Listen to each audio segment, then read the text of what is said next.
Apakah benar hari Sabat sudah tidak berlaku bagi orang Kristen? Bukankah Kolose 2 ayat 16 dengan jelas berkata, "Jangan biarkan orang menghakimi kamu tentang hari Sabat"? Kalau begitu, mengapa masih ada yang mempertahankannya? Pada episode kali ini, kita akan telusuri konteks sejarah dan teologis ayat ini. Kita akan lihat bahwa Rasul Paulus tidak sedang membatalkan Sabat mingguan, melainkan menjelaskan sesuatu yang jauh lebih dalam, bahwa bayang-bayang itu telah digenapi di dalam Kristus. Mari kita gali bersama.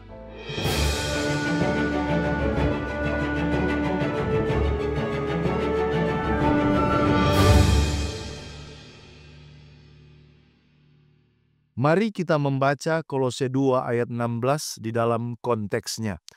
Karena itu janganlah kamu biarkan orang menghukum kamu mengenai makanan dan minuman, mengenai hari raya, bulan baru, atau hari Sabat. Semuanya ini hanyalah bayangan dari apa yang harus datang, sedang wujudnya ialah Kristus. Mari kita lihat penekanannya. Yang pertama adalah tentang struktur dari ayat ini. Paulus menyebut ada 3 elemen utama. Yang pertama adalah hari raya, yaitu perayaan tahunan. Yang kedua adalah bulan baru, perayaan bulanan. Dan yang ketiga bicara tentang hari Sabat, dalam konteks ini adalah Sabat-Sabat tahunan, bukan Sabat mingguan. Sebenarnya ini adalah formula khas dalam Perjanjian Lama untuk merujuk kepada sistem hari raya Israel. Kita boleh lihat dalam 1 Tawarik 23 ayat 31, 2 Tawarik 2 ayat 4, dan juga Hosea 2 ayat 11. Mari kita lihat perbedaan antara Sabat mingguan dan Sabat seremonial. Perbedaan utamanya, Sabat mingguan menurut Imamat 23 ayat 3 diberikan sejak penciptaan, Kejadian 2 ayat 1-3, dan Sabat ini diulangi di dalam 10 hukum, Keluaran 20 ayat 8-11. Jadi Sabat ini bukan bergantung pada sistem korban atau perayaan Israel, karena dia sudah ada jauh sebelum sistem itu didirikan. Sementara Sabat tahunan atau yang kita sebut hari raya atau festival di dalam Imamat 23 mencantumkan seluruh hari raya Israel dan menyebut sebagian sebagai hari Sabat. Contohnya, hari pendamaian Imamat 23 ayat 27-32, hari raya Pondok Daun Imamat 23 ayat 39. Semuanya ini disebut Sabat, tetapi bukan hari Sabat ke-7 atau mingguan. Mengapa? Oleh karena tanggalnya berubah-ubah tergantung kalender lunar.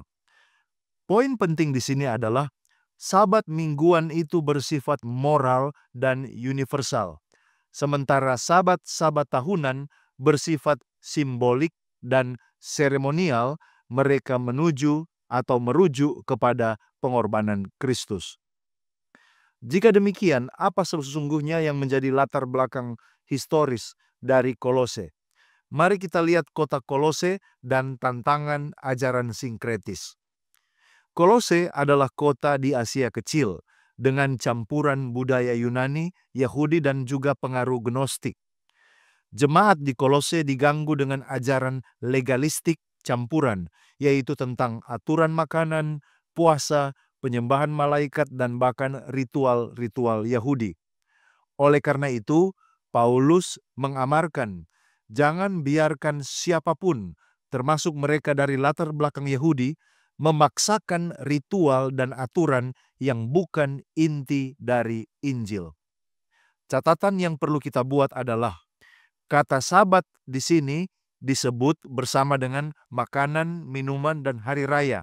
Semua ini adalah unsur sistem simbolik Ibrani yang merujuk kepada Kristus dan pengorbanannya.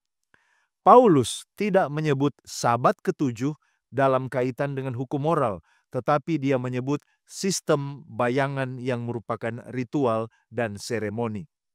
Bayang-bayang telah digenapi. Pertanyaannya adalah, Apa itu bayang-bayang? Menurut Ibrani 10 ayat 1, hukum Taurat hanyalah bayangan dari hal-hal yang akan datang, bukan gambaran yang sebenarnya. Jadi hari-hari raya Yahudi adalah simbol dari karya keselamatan Kristus. Contohnya, Hari Raya Paskah ini menunjuk kepada kematian Kristus sebagai anak domba Allah. Hari Pendamaian menunjuk kepada pelayanan pengantaran Kristus. Hari Raya Roti Tidak Beragi merujuk kepada simbol kesucian hidup Kristus yang tidak bercela. Jadi ketika yang aslinya datang, ketika Kristus datang, semua bayangan-bayangan itu telah mencapai penggenapannya. Tetapi bagaimana dengan Sabat mingguan? Tidak pernah di dalam Alkitab ditunjukkan bahwa Sabat mingguan sebagai bayangan. Sabat mingguan adalah peringatan penciptaan dan tanda kekekalan menurut Yesaya 66 ayat 23. Jadi, apakah Paulus membatalkan Sabat mingguan? Yang perlu kita renungkan, jika Sabat mingguan dihapuskan, tetapi mengapa Yesus dan murid-murid tetap beribadah pada hari Sabat menurut Lukas 4 ayat 16 dan sesudah Yesus naik, Kisah 17 ayat 2. Mengapa Paulus tetap mengkhotbahkan Injil pada hari Sabat sesuai dengan Kisah 13 ayat 14 dan 42 sampai 44? Sabat itu disebut sebagai hari Tuhan dalam penglihatan Yohanes bahkan di Wahyu 1 ayat 10. Yesus berkata bahwa Sabat itu diadakan untuk manusia, Markus 2 ayat 27. Jadi Sabat tidak hanya untuk orang Yahudi, tetapi untuk umat manusia sejak penciptaan.